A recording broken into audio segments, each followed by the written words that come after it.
Hey guys, welcome back to Fantasy Tipped. My name is Julian, and in today's episode, we're going to be continuing that series of episodes that we started a couple episodes ago with the Anaheim Ducks video and then the Arizona Coyotes video. We're basically talking about each individual NHL team in alphabetical order, and we're going to be talking about their lineup and basically the notable players in their lineup and whether I think you should consider drafting them or not. Because we're going in alphabetical order, today's episode is about the Boston Bruins. And Boston is an interesting team this year. They kind of are going all in this year to try to win the cup again. They brought back Bergeron and Krejci on one-year contracts. They brought in Pavel Zacha, but they're pretty injured this year. They're pretty banged up to start the year. So stay tuned and see what I think of each of their players and whether you should consider drafting them. Before we get into it though, guys, please leave a like, subscribe, hit that notification bell, and follow me on Twitter at FantasyTip. We'll start posting again on Twitter to help you guys out for your drafts. Now, let's jump into the content and let's start with the Bruins lines that I am projecting. Because Brad Marchand, McAvoy, and Grzelcyk are injured, these are the lines that I'm projecting for the start of the year. On the top line, if they keep the same format as they did last year and not put Pastrnak and Bergeron on the same line, the line will probably look like Zacha, Bergeron, and DeBrusk. That line was Marchand, Bergeron, and DeBrusk last year, but with Marchand injured, it looks like Zacha will probably end up taking that spot, and that second line will probably stay pretty much the way it was last year with Hall, Krejci, and Pastrnak. Obviously, Krejci wasn't there last year. It was Eric Haula, but they traded him away, and I think Krejci will retain his spot on the second line like he did 2 years ago. Now, first on the list, I have David Pastrnak. And Pastrnak had a pretty solid year last year, scoring 77 points in 72 games, finishing as the 28th best fantasy player. Pretty solid considering he missed 10 games of the season. Now, if he can stay healthy this year, his rank of 27 currently could be exceeded. Pastrnak, we always know, is a great player, capable of scoring a lot of goals, and is definitely someone who you should never shy away from drafting. Next, I have Patrice Bergeron, and he is currently injured, but he's supposedly going to be ready for the start of the year. So as it stands currently, with a rank of 48, I don't mind drafting him. The thing is, if those lines that I projected are correct, his lineups are going to be Zacha and DeBrusk. That's not anything too crazy. Usually he plays with Marchand, and that's one of the big reasons he gets so many points. Obviously, he's still going to be manning top power play, so his production is not going to go down drastically, but missing Marchand for a couple of months will definitely hurt his value just a little bit. Still don't think it's a terrible value where he's being drafted, though, at 49. And then I have Brad Marchand, who's currently ranked 69. And last year, he managed 80 points in 70 games. But as I mentioned, he is injured for at least the first couple months. At earliest, he's going to be back at the end of November. And that's because I'm being optimistic because he's usually a pretty quick healer when he's out. So I do think he'll probably be back by the end of November. At his rank of 69, it's not the worst draft pick because Marchand is a top-tier fantasy player. So drafting him that late is not a terrible idea, especially if you do have the IR room, if you're in a league that has quite a few IR slots. I don't mind drafting Brad Marchand. You may end up taking a few L's in your early weeks, but your team's going to be pretty freaking good going forward after that. So if you want to take the risk on Brad Marchand, it's not a terrible idea, but it's probably a better idea to draft a healthy team if you're a little bit worried. And then they have Jeremy Swayman ranked at 83 on NHL's list.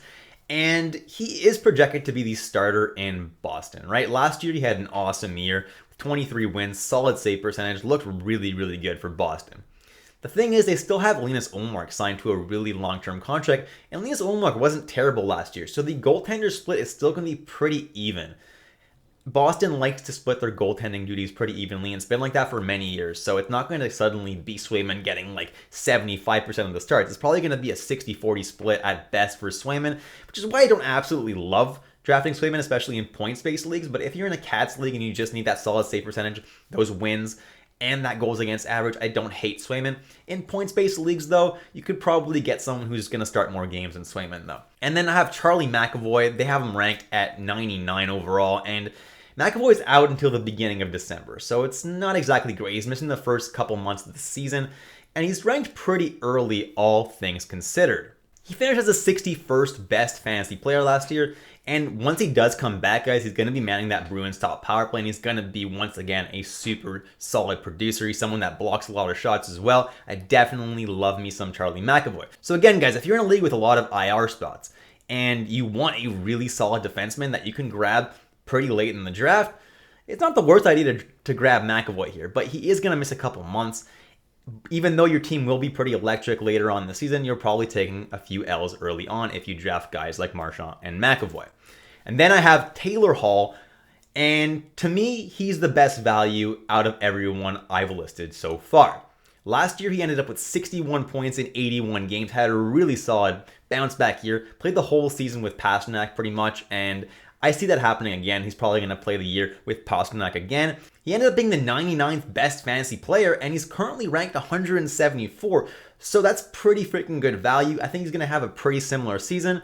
And he actually had a pretty low shooting percentage last year. So that can only go up a little bit. I do like Taylor Hall going into this year. Moving on to David Krejci, and he didn't play in the NHL last year. He played in the Czech League, put up some decent numbers, but he's finally coming back to the NHL. And these numbers that you see on screen, 44 points in 51 games, were from his season 2 years ago. Had a pretty solid year, almost a point per game, and he's probably going to be playing with Pastrnak and Taylor Hall on that second line. If that is the line, he should do pretty well. But if he ends up playing, let's say, on the second line and Bergeron is playing with Hall and Pastrnak, then suddenly he has less value. I also like him if he gets top power play time, but that also remains to be seen. Marchand is going to be out, so that leaves a spot on the power play potentially for him, but we'll have to see if he actually ends up getting that time. He also could have lost a step because he is getting older. He's now 36 years old, and while I don't think it's going to affect him too much, it's something to be wary of. I don't think he's an amazing value at this range, but I don't think he's a terrible value here either. And next I have Hampus Lindholm. Last year he finished as the 340th best fantasy players. The reason for that is because his peripherals are not that spectacular, and he doesn't put up crazy offensive numbers. For whatever reason though, he's ranked as the 196th best fantasy player, which I don't really understand. There's one thing he has going for him. To start the year, both McAvoy and Grzelcyk are injured. McAvoy until December and Grzelcyk until November, which means that for the month of October at the very least, he'll get power play 1 duties unless they give it to Mike Riley. So it's a big if here. They'll probably give it to Lindholm, but there's a small chance that they also give it to Mike Riley. If Lindholm does get that top power play time, he probably will put up some solid numbers in the month of October. So if you do draft him, I would try to deal him before his value goes down and one of those other 2 guys comes back and takes his power play 1 slot. Because once, at the very least, when McAvoy comes back, Lindholm's value is going to go down a lot because his peripherals that he puts up are not that crazy, and he's really not going to produce that much for your team. You're not going to want him on your team after that. And then at 198, they have Linus Ullmark ranked. And I think it's a pretty good ranking for Linus Ullmark, considering that I think he's going to get 40 to 50% of the starts in Boston. And if Swayman struggles even a little bit, Ullmark could even see a little bit more than that. So at this ranking, I definitely don't mind Linus Ullmark, especially in Cats League. I think he's going to be pretty solid. He had a pretty good save percentage last year overall. I do know that Swayman was slightly better, but Boston likes to split the goalie, like I said, and Ullmark's ranked almost 100 spots after Swayman, and he's not going to be starting that many fewer games. So I think it's a pretty good value, and I think Ullmark has a better value than Swayman does. Next, they have Jake DeBrusk ranked 227th overall. He actually ended up as a 200th best fantasy player last year. He sucked at the beginning of the year, but definitely caught fire once he started being played alongside Bergeron and Marchand. Now Marchand, like I mentioned, is out the first couple months of the season. So will he be good without Marchand? I don't know. He's a very inconsistent player. He's also probably going to get traded this year. So there's a lot of uncertainties surrounding Jake DeBrusk, which is why I'm personally going to be avoiding him. Then I have Pavel Zacha, and I actually project him being on a top line with Bergeron and DeBrusk if they elect to keep that Krejci, Pastrnak, and Hall line together. If that's the case, Zacha could have a decent amount of fantasy value and could even be the guy who ends up slotting in on the top power play. We'll have to wait and see, but if he is playing top line with Bergeron, he could have a decent amount of value, but I'm going to wait and see how he looks first and where he ends up getting deployed before I draft him. And last but not least, I have Matt Grzelcyk here, who's not ranked on NHL's top 250 list, and I'm not super high on him. If he was healthy, I would be drafting him 100% because McAvoy's out, which means Grzelcyk would be the guy manning that top power play, in which case he would have a decent amount of value. But the thing is, Grzelcyk is a guy who can never stay healthy, and he too is injured until the beginning of November. So when he does come back, there is a chance that for that month that he's back and McAvoy isn't, he does end up seeing that top power play time. But if Lindholm is looking really good on that top PP, I doubt they're going to move Lindholm off that power play. So Matt Grzelcyk could potentially have value during the month of November, but it's someone that I'm definitely not drafting. And if he does end up getting that top PP, you can just scoop him up off the waiver wire because no one's going to keep Grzelcyk on their team. It's really not worth it.